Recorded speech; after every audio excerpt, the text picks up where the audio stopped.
عثمانیہ ادارہ ہر آنکھ کا ہے تارا۔ السلام علیکم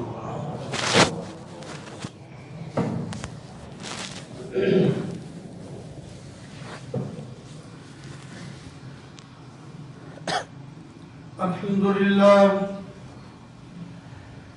لله وكفى والصلاة والسلام على سيد الرسل وخاتم الأنبياء. أما بعد فأعوذ بالله من الشيطان الرجيم. بسم الله الرحمن الرحيم. له معقبات من بين يديه ومن خلفه يحفظونه من أمر الله. إن الله لا يغير ما بقوم حتى يغيروا ما بأنفسهم.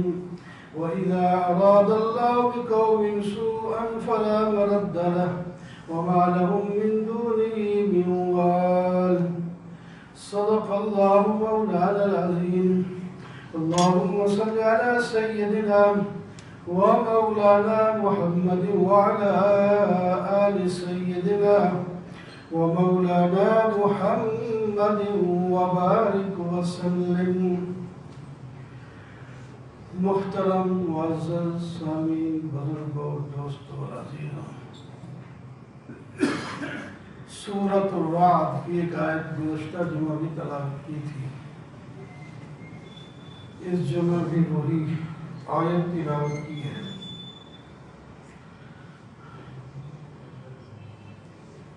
آیت کے پہلے حصے کی کچھ تشریح پچھلے جمعہ گزر گئی کہ اللہ تعالیٰ نے انسانوں کے لیے محافظ مقرر کیے ہوئے ہیں جو ان کی حفاظت کرتے ہیں.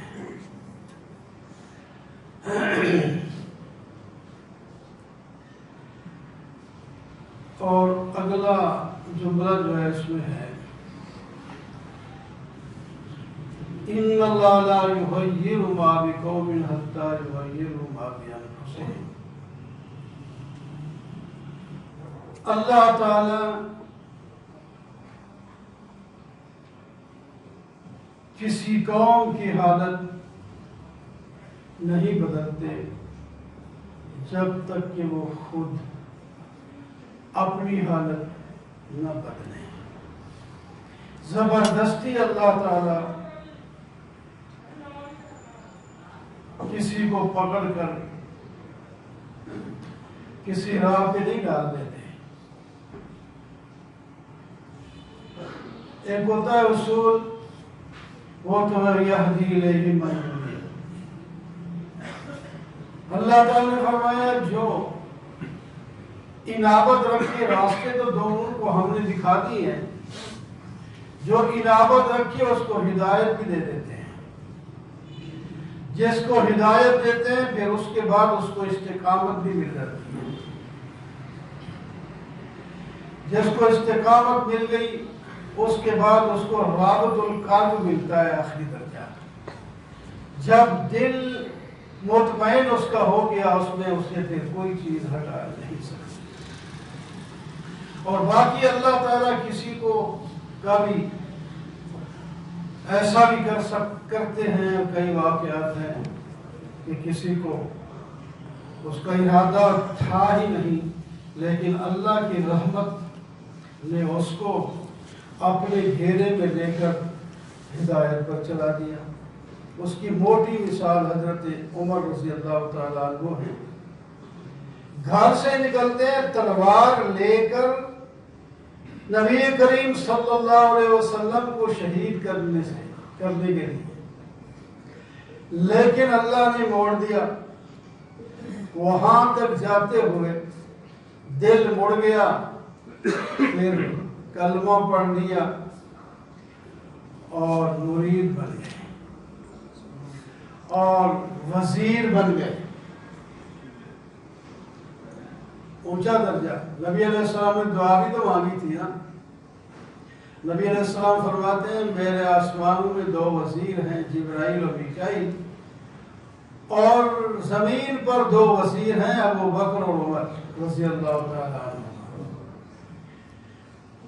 اور جس جرأت مندی کے ساتھ گھر سے نکل رہے تھے اور تلوار لٹکا کے ننگی تلوار کے ساتھ آ رہے تھے، اسی جرأت کے ساتھ کے دشمنوں کے مقابلے میں تلوار ننگی کر کے مسجد میں صحابہ کو اور نبی علیہ السلام کو لے گئے۔ ایسا کسی کے ساتھ ہوتا ہے، ورنہ وہ اصول جو ہے، اصول اپنی جگہ اصول ہی ہوتا ہے، وَيَهْدِي إِلَيْهِ مَن يُنِيبُ، یہ ہے اصول۔ تو اللہ تعالیٰ فرماتے ہیں ہم حالت نہیں بدلتے کسی قوم کی جب تک کہ وہ اپنی حالت خود نہ بدلے۔ اگر برائیوں میں لگے ہوئے ان کو کوئی بات ایسی، کوئی حال ایسا، کوئی واقعہ ایسا نظر آ گیا جس کی وجہ سے وہ نیکی کی طرف متوجہ ہو گیا، تو اللہ تعالیٰ اسے نیکی پر چلا دیتے۔ یہ نہیں کہ وہ برائی میں لگا ہوا تھا ہمیشہ برائی میں لگا رہے، یا کوئی قوم تنگ دست تھی، اللہ تعالیٰ کی طرف متوجہ ہوئی، مانگا اللہ تعالیٰ سے، اللہ تعالیٰ نے انہیں خوشحال بنا دیا۔ سبھی ہوتا ہے۔ اسی طرح کوئی قوم خوشحال ہوتی ہے، وہ جب اپنا نظریہ بدلتی ہے تو پھر اس کی خوشحالی تبدیل ہو جاتی ہے، اللہ کی نیک نگاہ سے گر جاتا ہے۔ قرآن پاک میں اس کی بڑی مثالیں اللہ نے واقعات کے ساتھ بات کو سمجھایا ہے۔ سورہ سبا میں، جس کے نام پر یہ سورہ ہے، ایک قوم ہے سبا، لَقَدْ كَانَ لِسَبَإٍ فِي مَسْكَنِهِمْ آیَةٌ، اللہ تعالیٰ فرما رہے ہیں ایک قوم سبا یمن میں گزری ہے، بڑے خوشحال تھے، وہ علاقہ قابل رشک تھا، وہاں کے لوگ خوشحال زندگی گزار رہے تھے۔ اللہ تعالیٰ فرماتے ہیں زرخیز زمین، باغات میل ہا میل پھیلے ہوئے، جنتین عن یمین و شمال، دو باغ دائیں اور بائیں طرف، دو باغ سے مراد اس طرح دو باغ نہیں جس طرح ہم سمجھتے ہیں قلعے میں دو قلعے میں مرب، دو باغ کا مطلب یہ ہے کہ لائن لگی ہوئی ہے میل ہا، اس کو ایک باغ شمار کیا، باغ کے ساتھ باغ، باغ کے ساتھ باغ، باغ کے ساتھ باغ، وہ جانے میل ہا میل، وہ ایک طرف والے باغ اس کو ایک باغ شمار کیا، پھر شمال وہ دوسرے لائن پر وہ بھی باغ جا رہے، باغ اچھا موسم، زمین زرخیز، اور جناب یہاں تک لکھتے ہیں علماء کہ وہ علاقہ ایسا تھا وہاں مکھی اور مچھر تک بھی نہیں تھے، مکھی مچھر کیڑے مکوڑے، اللہ تعالیٰ نے ان کو ان سے بالکل بہترین موسم، بہترین جگہ، اللہ اکبر۔ یہ تو ان کے باغات جب ہیں تو نال کھیتیاں بھی ان کو ذکر کرنے کی ضرورت نہیں تھی، اس واسطے جہاں باغ ہوتے ہیں وہاں کھیتیاں بھی ہوتی، کھیتیاں بھی باغ بھی، اور ان کو چن چن کے بیچنے کی اتنی ضرورت بھی نہیں پڑتی، پکے ہیں گر رہے ہیں۔ کہتے ہیں کتابوں میں لکھا ہے کہ کوئی آدمی خالی ٹوکری اگر سر پہ رکھ کے یوں ہی درختوں کے نیچے چلا جاتا تو ویسے جو اوپر سے پھل گرتا ہے وہی بن جاتا، بیچتے بھی ہوں گے لیکن وافر مال وہاں کھڑا بھی ہے، ایسے بات۔ پھر پانی جمع ہو جاتا ہے، ڈیم بنا لیا، اس کے درجے 3، جب وہ پانی بارش کا پانی آتا ہے وہ بھر جاتا ہے اوپر، پھر اپنے باغ کو اپنی مرضی کے مطابق گوشت کا جو ہے انہوں نے تاخچے رکھے ہوئے ہیں، دروازے رکھے ہوئے ہیں، اس کو کھولتے ہیں، موگا جس کو کہتے ہیں، اس سے اپنا پانی پلاتے، جتنا پانی ضرورت ہے پھر بند کر دیں، پانی جمع کھڑا ہے، اوپر والا حصے میں پانی ختم ہو گیا، پھر نیچے والا اگر ضرورت پڑی، ورنہ بارش اور آ گئی پھر بھر جاتا ہے بڑے مزے سے۔ اور دوسری وجہ تھی ان کی تجارت بھی کرتے تھے، شام کی طرف ان کی زیادہ تر تجارت ہوتی، اور وہاں جناب جاتے ہیں تو سفر کی کوئی صعوبت نہیں، کوئی ڈاکو نہیں، کوئی چور نہیں، اور کوئی بھوک نہیں، کوئی پیاس نہیں، ہر منزل پہ آگے بستی ہے، جتنا آدمی سفر کرنا چاہتا ہے چل کر لے، آگے جہاں پڑاؤ ڈالنا ہے وہاں بستی موجود ہے، ساری ضروریات کی چیزیں وہاں موجود ہیں، پھر وہاں سے کوچ کر کے آگے جاتے ہیں تو پھر اتنا سفر کریں تو آگے اور بستی آ جاتی،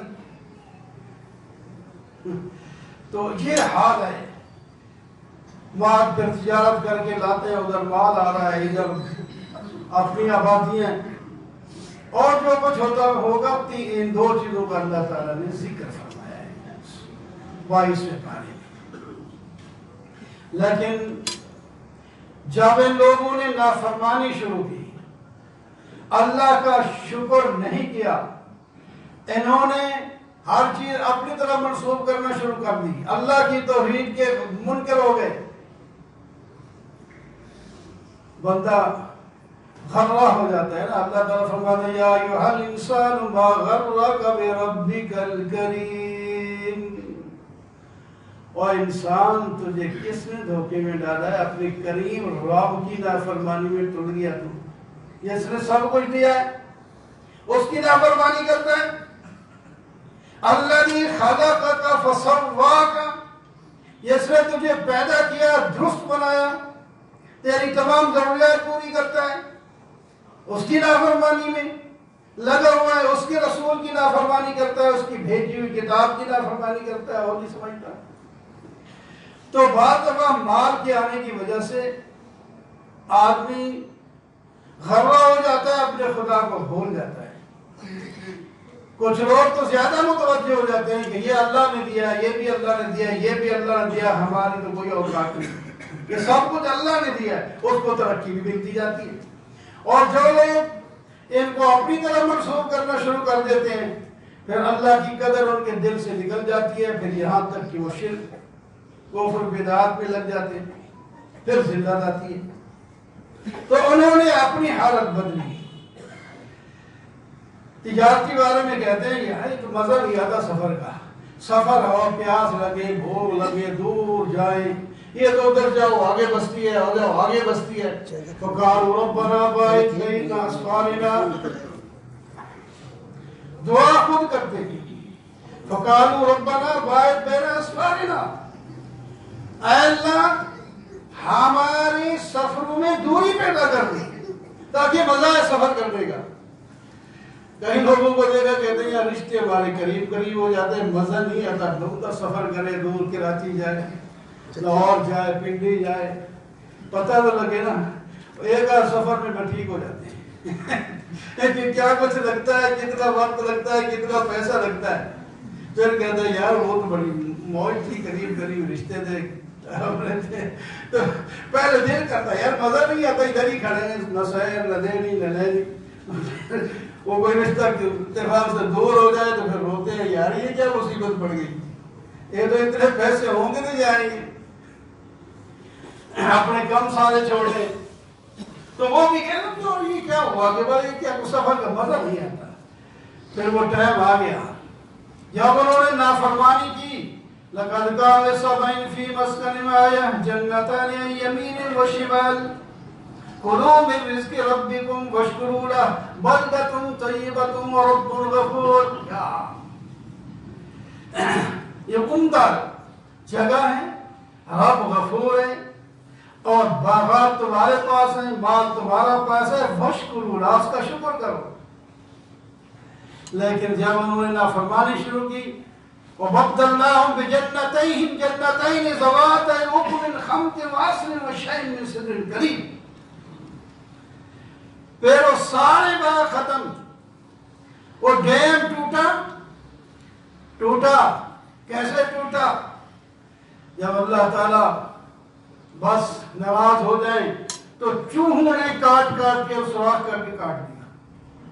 چوہے آ گئے، انہوں نے درمیان میں سوراخ بنانا شروع کر دیا پانی سے۔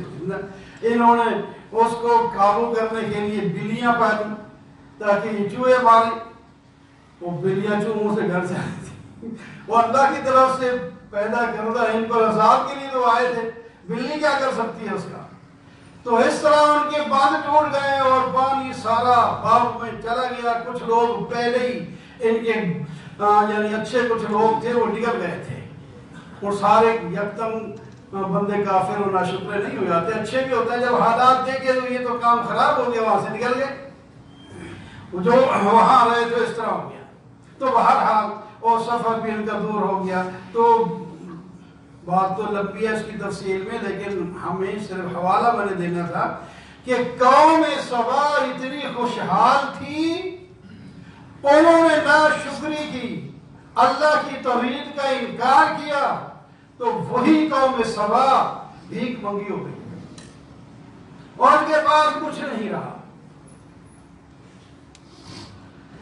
اور جب آدمی شکر کرتا ہے، حدیث پاک میں آتا ہے ایک سفر میں ایک آدمی جا رہا تھا، بادل آ گیا، بادل برسنے لگا، ایک آواز سنی اس نے کہ بادل کو کہا گیا فلاں جگہ پانی برساؤ اور فلاں کے باغ کو لگا دو۔ وہ اس پر پہاڑوں پر بارش برسی، وہاں سے ایک نالا جا رہا ہے، پانی جمع ہو کر اس نالے میں چلا گیا۔ اس نے کہا دیکھو تو صحیح کدھر جاتا ہے پانی۔ وہ پانی کو اس نالے کے قریب ساتھ کنارے پر جاتے جاتے آگے دیکھتا ہے ایک باغ آ گیا، اور باغ میں ایک آدمی ہے، وہ پانی کو اپنی مرضی کے مطابق اس باغ میں لگا رہا ہے۔ اس سے سلام کیا، پوچھا ہاں جی کیا نام ہے؟ اس نے اپنا نام بتا دیا۔ پوچھا کیوں ہے؟ پوچھا اس واسطے ہے کہ میں نے یہی نام سنا تھا، ایسی غیبی انداز میں، کسی فرشتے نے کہا، جس نے کہا تو باغ فلانے کے باغ کو پانی لگا دو، تو پانی ادھر لگ رہا ہے، تو آپ عمل کیا کرتے؟ جس کی وجہ سے اللہ تعالیٰ بارش دوسری جگہ برساتے ہیں تاکہ اس کے پتے، پھول، باغ کے پھل کو کوئی نقصان نہ پہنچے۔ دوسری جگہ بارش ہو رہی ہے تو پانی ادھر آ رہا ہے، کیا عمل کرتے ہو؟ چھوڑ نہیں، بتائیں تو صحیح کہ میں جو اس کی آمدنی ہوتی ہے نا باغ کی، ان کے 3 حصے کرتا ہوں۔ ایک حصہ میں اللہ کے نام پر غریبوں میں بانٹ دیتا ہوں، اور ایک حصہ اپنے بچوں کو کھانے کے لیے، ضروریات کے لیے دے دیتا ہوں۔